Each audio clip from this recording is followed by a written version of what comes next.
Okay. ఎలా ఉంది మీకు మీ కూతురు ప్రెగ్నెన్సీ వచ్చిందని? సంతోషంగా ఉంది. చాలా సంతోషంగా ఉందా?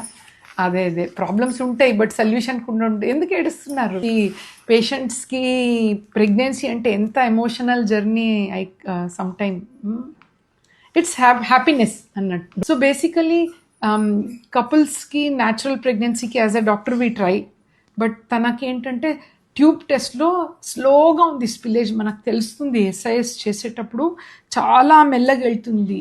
యాక్చువల్లీ వాళ్ళు ఐయుఐ ఫెయిల్తో వచ్చారు, మళ్ళీ ఐయుఐఏ చేస్తూ ఉంటే ఫెయిల్ అవుతుంది. ఎందుకంటే ట్యూబ్స్ అంటే ఏంటి, బేసికలీ ఎగ్ ఇక్కడి నుంచి ఎగ్ బ్యాగ్ నుంచి వెళ్తుంది, స్పర్మ్ ఇలా వెళ్ళి బేబీ ఫామ్ అయ్యే ట్యూబ్.